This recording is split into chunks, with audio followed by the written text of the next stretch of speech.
All right. Good evening, everyone. It is Tuesday, March 16th. Tomorrow, St. Patty's Day. That's exciting. And this is the Evan Grove Charter School working session. So we'll go ahead and get started. We do have a quorum. It's been verified. We're going to begin by doing the Pledge of Allegiance, if you'd recite it after me. I pledge allegiance to the flag of the United States of America and to the republic for which it stands, one nation, under God, indivisible, with liberty and justice for all. Thank you. And if you'd recite the mission statement, to inspire the passion for lifelong learning, one student at a time. Great. Sarah, would you mind doing the roll call, please? Yes. What am I saying? Jordan Degler, go ahead. Yeah, or Drew, whatever you want to call me. I don't know what I'm saying. Eugene Steger. No. Stacy Barno. Here. Robert Rainier. Here. Colleen Preston. Here. Deji Akintoy. Here. Brian Ladman. Here. Kristen Smith. No. And Michelle McCray. Here. Thank you very much. Brian, any public comment for the working session? No. Perfect. Thank you. So we're going to move right along. Kristen, head of school, your graduation requirements discussion. All right. So I'm going to give this to Brian Bruda. Go ahead, Brian. Okay, Brian.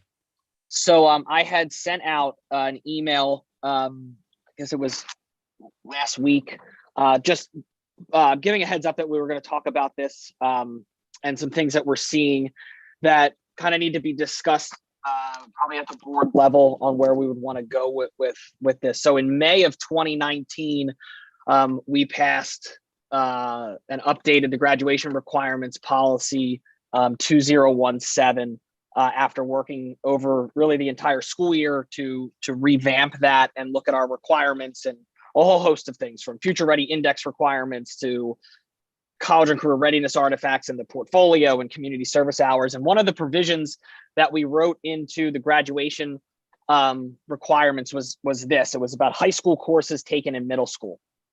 So previously, if a middle schooler came up to a high school class, Algebra 1, Honors Algebra 2, Honors Geometry, or a world language. Those are typically the classes that middle school students will come up and take at the high school level because it's advanced coursework in the middle school. We had in the past awarded graduation credit. Those credits went towards credit requirements in particular discipline areas.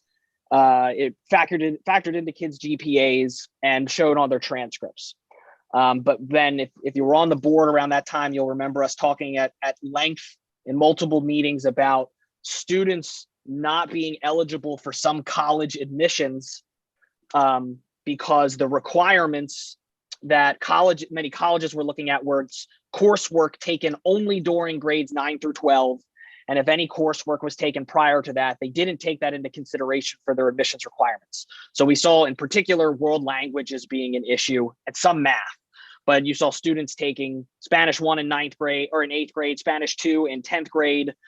Typically colleges and universities like to see 2 consecutive years of the same language, and they would stop after 9th grade. But we saw many colleges say, no, that Spanish 1 you took in 8th grade does not count according to our admissions requirements. Therefore, we're going to deny you admission to said institution of higher ed. So we passed this policy to try to make sure that we were being proactive and trying to head this off so it didn't happen, because 8th graders don't necessarily know where they want to go to college, and 9th graders. So it's a little early for us to say, well, you should have looked ahead. So we passed this policy that said that beginning with the class of 2023, and that's this year's 10th graders, graduation requirements will be filled by courses completed in grades 9 through 12. This means that high school courses completed while in middle school will be included on a student's high school transcript. So we still would display it, and we would still have it contribute to students' cumulative GPAs. However, they will not be credit earning courses towards graduation requirements. So the Honors Algebra 2 class that a student takes in 8th grade would not count towards the 3 credits of math they need to graduate from AGCS, but we would display it on their transcript to kind of highlight that we have students taking advanced courses in middle school. We would included in their GPAs because historically, as we looked through these courses, these students did well. They were usually our CAP students. They were students who were 2 or 3 years ahead of their norm group in terms of math, or they were taking Spanish or French early, and they typically did well. So we wanted them to be rewarded for those A's and those good marks that they got. So we wanted to put it into their GPA. And then they would start ahead going into 9th grade with already typically an honors level GPA course being included. But again, it wouldn't count towards graduation requirements. So we had good intentions. We wanted to highlight the advanced coursework that many of our middle schoolers were engaging in. However, with the current pandemic situation, we are starting to get some requests from parents that they don't want those classes now on their middle school, on their students' transcript, because as you can probably expect, not all students are doing as well as they typically would do in a normal school year where they're going to school 5 days a week, and they have all of the normal supports and structure in place. So we have been starting to have requests from families that have said, you know what, I don't want this B in a class on my student's transcript. I don't want them to start their high school career with a GPA of a B. I don't want this to contribute into their GPA given the environment that we're in within this particular school year. So again, kind of looking back, we had good intentions of trying to highlight the advanced coursework and the good work that these students were doing at an early age, but couldn't have foreseen the environment that we're in now and need to kind of discuss how we want to address this, because any changes that we would make would either take policy changes or procedure changes that would need to be addressed. So if you can go to the next slide. Hey, Jean, how are you? So this is again, we adopted it in 2019. It began with the this year's 10th graders. So 11th and 12th graders were still, if they took a Spanish class in 8th grade, we were still counting that. We've done a lot of messaging to these kids that they need to be aware of what their college admissions work expectations are. But the policy applied to starting with this year's 10th graders. So we have a couple options. We can keep the policy the way it is and say, the policy is the policy. Middle school students taking high school classes, this will be displayed on your transcript. It will go to cumulative credit totals. It will be included in your GPA, but we have the potential, if we draw that line, to negatively impact some of our middle school students for circumstances that are kind of out of their control. But the policy is the policy, and we may have to just stick with it, given the circumstances.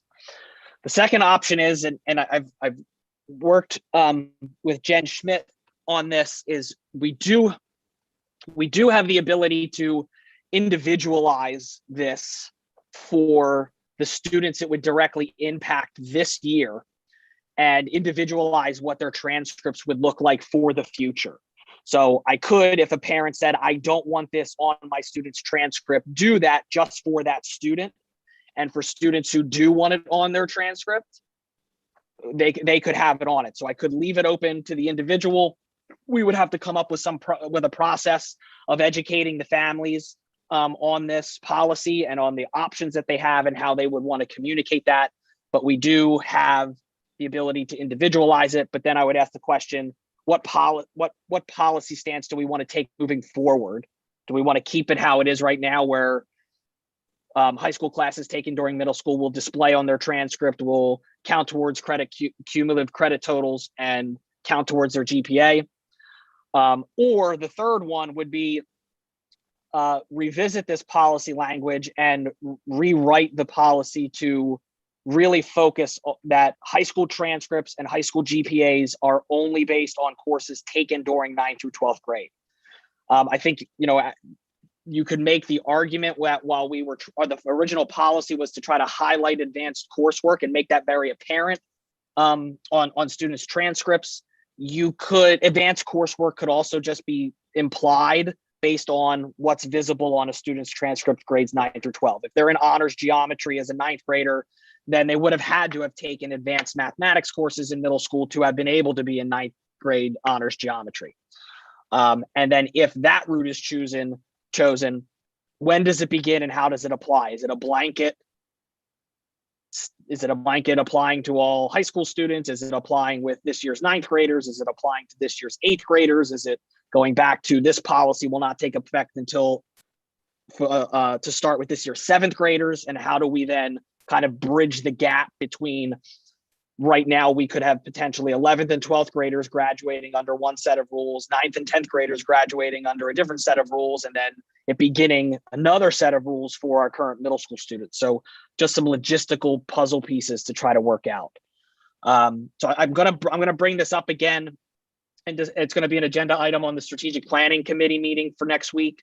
But wanted to raise it here, give everybody a little bit of a background, because I know I sent a lengthy email, and see if anybody had any questions, feedback, hard policy stance so that we are able to take that into consideration as we move forward with trying to address this. Does anyone have any questions? Michelle McCrae, you Raven. I'll get you next, Stacy. Sorry. Yes, I just want to say, Brian, thank you so much for the summary. It was a really good summary of what we talked about 2 years ago, and the email was very helpful also. I just think when we made this change 2 years ago, leaving it on the transcript was sort of a concession. We were taking away the numerical credit, but we were still figuratively giving them credit for the work that they did in the high school level course that was under our school. But I do think it's valid, especially with COVID-19, that these concerns people have. I just worry that if we swing one way too far on option 1 or 3, that we're going to hurt the opposite group of students. For example, like the older students that were kind of counting on this for their GPA, and that did better maybe in 7th and 8th grade than this year because of COVID-19, that this could hurt oppositely. So I think some type of modified 2, which then brings you down to 2A. Do we, say that if you started high school and that was a policy, we keep that how it is and we only do this for 7th or 8th graders? Or if we individualize it, I don't know how difficult it would be, but I think that we shouldn't just say 1 or just 3, because I think you'd hurt the other side of that.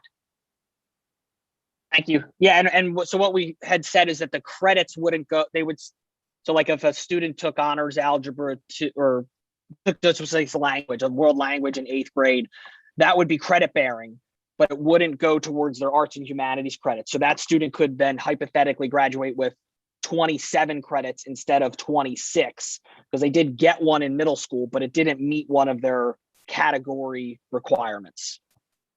Right, and then for the older students right now, like the juniors and definitely the seniors, now that the SATs, ACTs are optional for a lot of schools this year, a lot of the more selective schools are going to be looking more at that GPA. And if a student did better and we're counting on the 7th and 8th grade GPA weighing into that, that could be another thing that would hurt them this year. So that's why I'm kind of leaning towards not just kicking out and going for like number 3. But then I do understand why a lot of 7th and 8th grade parents wouldn't be happy with number 1, because that absolutely doesn't make fair to start their high school career with such a difficult year and they're not even in high school. Yeah, and I think we may be able to do something where we have like multiple bridge plans of like, and I don't think the policy that we would write, it would be, everybody starting now, and like the seniors, we're going to go back 5 years ago and say this isn't going to show anymore because you've been operating this entire time under that it would. I think we would have to look at, how do we craft this so that it addresses 7th graders, some of our 7th graders who are taking high school classes, and then the classes in 8th grade that are affected by this year. But then you get into like, if we allow the option to individualize and say what I do and don't want on there, you're almost getting into the ethical argument of, well, I asked this question, like, are we allowing people to then choose what to hide behind the policy that we had written? And there's not an easy answer to it. And then if a ninth grader took a class last year but didn't do well, are they able to go back and request that it not be on there? So we really would have to craft the language to be very specific to who this opportunity to individualize or waive things would apply to. Great. Thank you, Brian. Stacy, you had a question?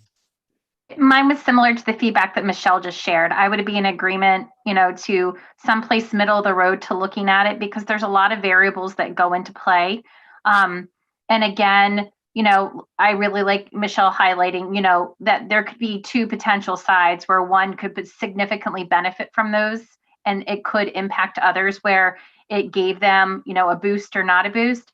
Brian, are there any other local schools or charter schools that have similar policies, or where they count any of these middle school towards a GPA, even if they're not counting them towards the different credits needed for each of the courseworks? Or is there anything comparable, or are we really the only ones who consider that just based upon our school structure? Well, when we went through this, we found that really we were the only ones doing something like this, and really it was the pendulum swing to the other side where everything counted towards everything. But most high schools, it is your transcript is based on coursework taken from 9th through 12th grade. Where we got into this, or where I believe the crux of all of this of middle school classes, the kids from middle school coming up to high school and taking high school classes and then earning credit was really designed around. We have an integrated campus. We have high school teachers teaching honors geometry. Let's bring our middle schoolers up to that class for exposure and rigor, as opposed to having a standalone, another math teacher in the middle school who's teaching the same thing that the high school teacher would be. Yeah. Okay. Yeah, I know that I wasn't a part of that initial discussion. So that's why I was curious in comparing, because I know when I looked, I couldn't find anything remotely similar. So, okay, that was the only thing, but I definitely, when Michelle shared, that definitely is my way of thinking. Especially I have a junior in high school. So to me, I look back at those 8th grade classes he took, and, you go back and forth on, the impact versus not the impact, but that standardized decision of where it really is not crossing ethical boundaries of making a decision on who it helps and who it hurts. I just think that needs to be considered. So I look forward to more discussion about it. And I want to make clear, I wouldn't make up any type of proposal that would, for students who are in, 9th through 12th grade already, that we would go back and change anything to the previous policies that they took courses under and kind of expected. I think it's more of how do we address right now, and then do we want to address the policy language moving forward? So 6th graders coming up next year understand what the expectation is. We could have a conversation about 7th graders moving to 8th grade. You could probably make a justification that it's okay to make a policy change, even though those students are going to take a high school class in 8th grade that they're aware going in that it won't be on, but wouldn't make any changes to current high school students' situations. Perfect. Thank you, Brian. And that this would only be for middle schoolers. Like, this wouldn't be opening Pandora's box into the high school of, if you didn't do well in a high school credit bearing class, you have an option to just make it like it didn't happen. All right, I'm going to keep this on schedule. Does anyone else have a question? No. And Michelle and Stacy, that's great. I think I'm with you. I would support a 2 based on current situation for current students, and then I definitely think we should look at some kind of version 3. But we'll come to that and when it comes up again. So moving along, Pennock Bridge Technical School application process. Okay, well, since we're on high school, we'll just keep it going. So I'm going to have myself, Brian, and Ryan are all involved in this conversation. But as Brian just alluded, there are students that are really struggling in a pandemic, especially in the upper school level. And it's leading us to conversations around kids that are making progress, staying on course, and then kids that are not, and getting lost in the system. And what are we going to do about them moving forward? So there's a committee that we'd like to form and if a board member can be a part of this committee, we'd really appreciate that. But between a board member and parents, even Pennock's Bridge teachers, I reached out today to see if some would be interested, but to talk about, dual enrollment. That's been a conversation that we've had in the past with the high school, the technical school, and internships. What is the technical school offering? And then what can students get in internships, college credits, vocational pathways, analysis of transition surveys. So really asking the kids, are you on a path for a trade? Are you on the path for college? And let's really look at the data with the Future Ready Index and what we've been collecting and what we can do for kids. A lot of the conversation is also leading into strategic planning, because we're doing some conversations around, as we look at our space for the high school, what are we also providing them as, the coursework that we've been looking at with the college and career readiness in mind, because we've done a lot of work on that, but we really need to make sure that we identify what we're offering here to support different pathways of success. And then just really looking at it through a diversity lens too. Some of the kids that are really struggling, we can see the equity issues that are happening, and what are we going to do about it? So there's a lot to go into all of that, but the one that we wanted to kind of zone in today is the technical school. Is there anything, Ryan, you want to add to that, or Brian? Nope, you got it. Okay. All right. So currently right now, the technical school provides an actual presentation to just IEP students. So years ago, prior to me, Brian, and Ryan, there were kids that anybody could enroll into the technical school program. What happened was, our fair funding issue and the funding issue that we have, and we couldn't afford to send everybody to the technical school program. So what some charter schools do is they don't offer it at all. If you want to go to the technical school program, you have to go back to your sending district, and then you get it through there. However, we had special education students that needed that as part of their transition plans. What's happening is we have some students that are in this program, and as you can see at the bottom, and I'll talk a little bit more about this, but we're paying $16,000 for kids to go to Pennock's Bridge for that special ed program, for that transition, and some of them aren't even showing up, failing year after year after year, and we're paying over $16,000. So obviously, that's program's not working for them. And so to pay for a placement where they would get this transition when there are kids that would really benefit from it that we're saying no to, it doesn't feel right. It doesn't feel right to let kids not do well in it and pay it and then say no to other kids. And now we have other groups of kids that are really struggling that need that pathway. For instance, ELL kids. There are kids that are really looking at trades based on some of the feedback that we're getting, and they really need that certificate program. So what's happening here is it's making us think about how we allow kids that choice. And so looking at it, those students are, the special education students currently are independently responsible to complete the application for the technical school on their website. They upload the documents, the acceptance letters are sent from the technical school, and then Ryan gets them, and she revises the IEP to talk about that transition plan. So that's the current application process. Ryan, is there anything you want to add to that? No, that's accurate. Normally we put a arbitrary deadline of January for the application. And then we get notified that their documents have been, their application has been submitted. We upload all their special education records, and then they would get an acceptance letter usually around April. This year, TCHS has always had rolling admissions. This year, we didn't put a firm deadline of January just because of COVID and kids being hybrid or home. We didn't have the chance to remind them. We didn't get to do the formal presentation till later. So we just kept it at rolling admissions this year. So 1920, we had 20 students, 2021, 20 students, and then the projected is 21, 22.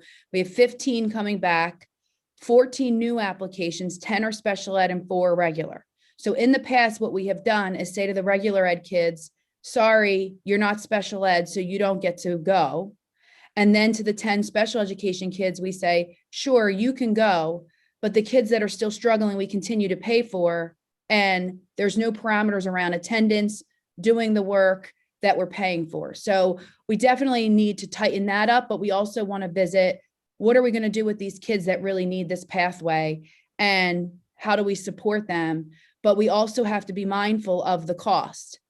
So there's this cost, and as you can see in those figures, and as you're following what we get paid versus what we put out, which we still have to pay our regular ed teachers at Avon Grove Charter School, you can see that we're eating the cost there by paying Pennock's Bridge and then practically educating the kids for free at school. So if we have, for instance, if we just pay for those, I just did the math there, if we paid for those 24 kids that would be coming, so there's 15 returning plus 10, that's 25.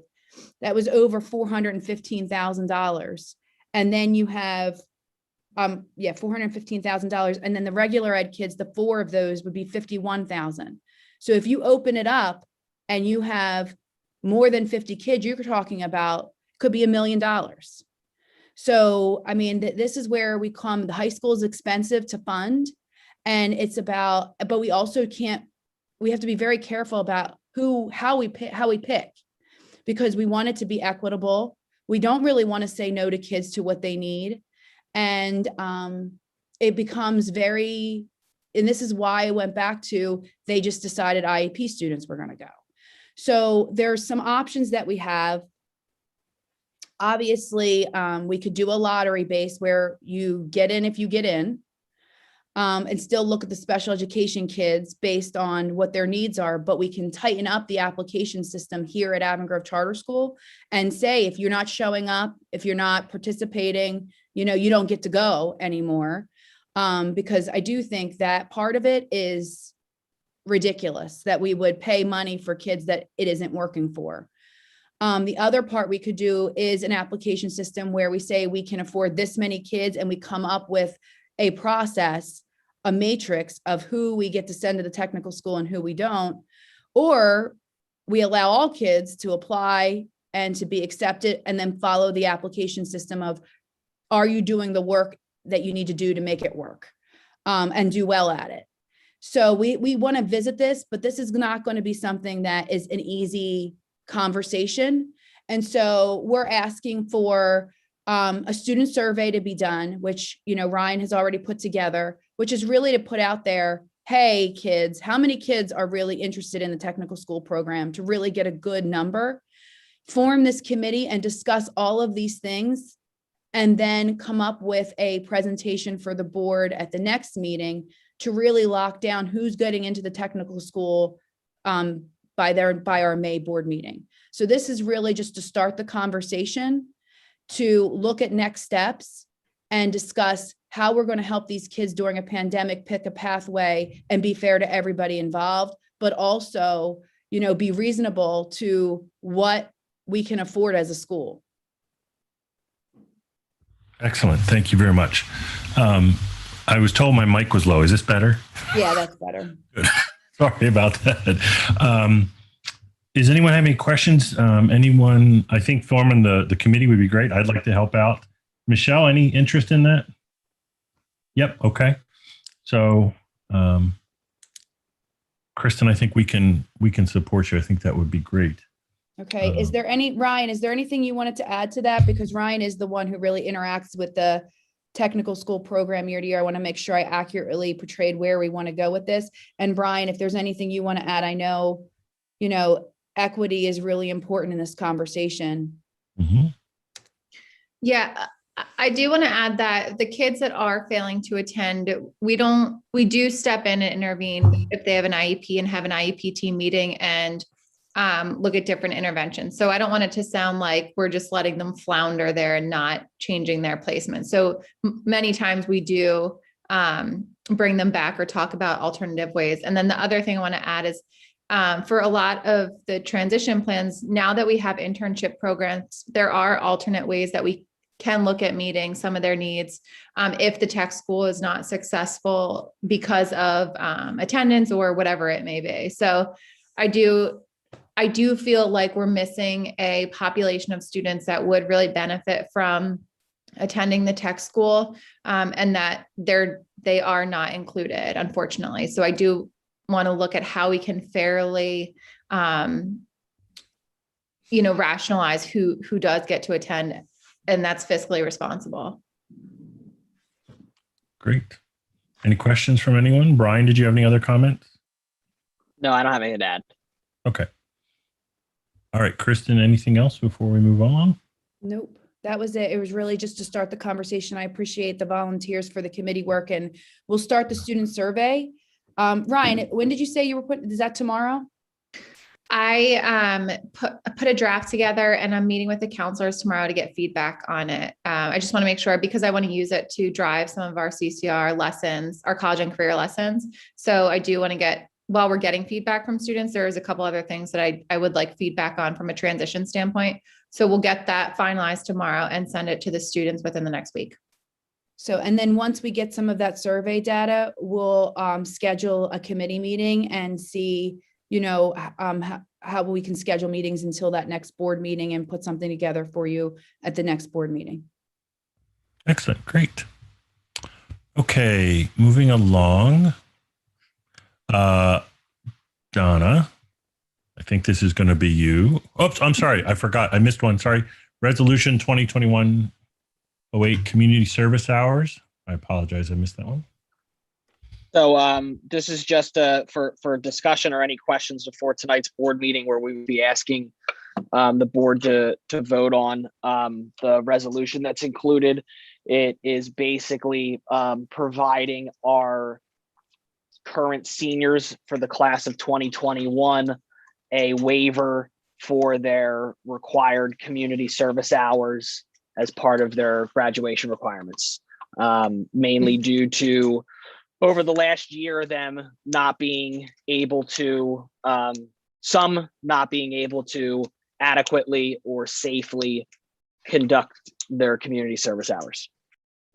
This is a sore subject for some of us, but we do believe with all the kids that are struggling that getting them to pass and getting them to do their work is our priority. Not that the community service hours are not important and not part of what we need to maintain, but it looks like they need some grace into making sure that their efforts right now are getting the work in that they need to get done to graduate.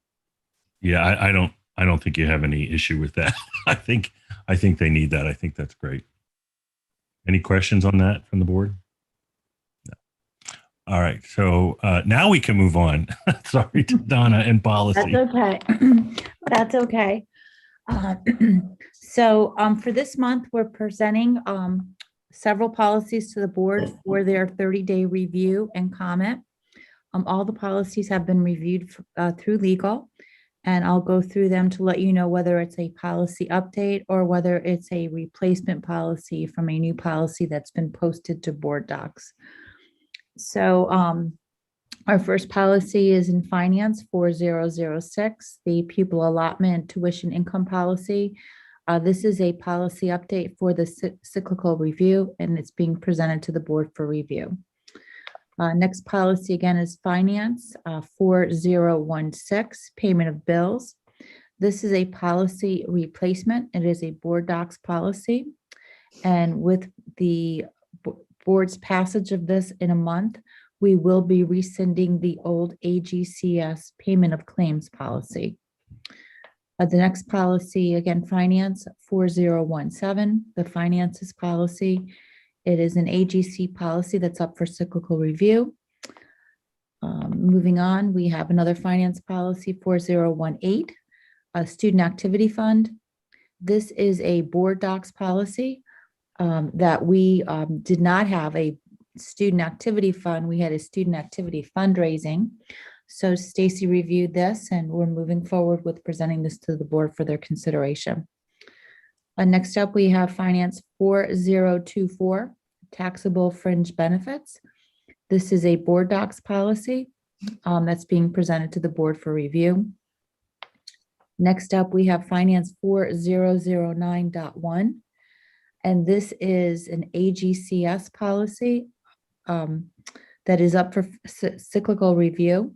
There were some modifications and formatting done to this, whereas the policy was taken out, and the resolution that the board passes annually to commit facility funds, or in the past PSER funds, has been created as an attachment. So that has been reviewed by Stacy and presented to the board. And then our last one, moving on to property, is policy number 5002 for gifts and donations. This is a board docs policy that is replacing an AGCS policy that was under finance before. And then lastly, there'll be one additional policy that will be recommended for being rescinded, and that's the common trust policy, which is being superseded by the property policy 5002. So all the policies have been updated. They're contained on board docs, and we're asking the board to review them, and then we're looking for the board to consider approving them at the April public board meeting. And that's it. We still have two policies in review at legal. They're tied to some other new board doc policies, believe it or not, federal compliance. So they've updated the UGs again, probably because of ESSERS. That's a very, very long policy with many, many attachments. So our hope is to have those reviewed and presented to the board for April for consideration to approve in May. And that's all I have. Dwayne, thank you. Thank you, Donna. So again, if the board will take a look at those docs, they are in those policies are in board docs. Just give them a once over so we can talk about them next month. Before we adjourn this meeting, I did want to ask Brian, are we using the same link for the next meeting for the No. 7:30 public meeting? Yes, so different link for the Yep. in between, but yep. And Yep, Susan perfect. sent the executive session link. You got that email, right? Yes. I just Okay. wanted to make sure we were going to use this one for the 7:30. All right. Yeah, so everybody can leave this one. I'll leave the room open and then come back for 7:30. Perfect. All right. And could So you that send would me- be it. Sorry, go ahead. I'm sorry, Dwayne. Kristen, could you send me the link for the executive session? I didn't see that come through today. Sure. It's not on, look on your It's calendar. on the Is it calendar there? event. Oh, okay, perfect. Thank you. Okay. Do you All have right. it, Donna? She's gone. Okay, hopefully she has it. Do we have All a right. motion to adjourn? I'll All motion right. to adjourn. Perfect. And a second. Thank you, everyone in I'll favor. second. Give Thank me a you. big nod. Thank you very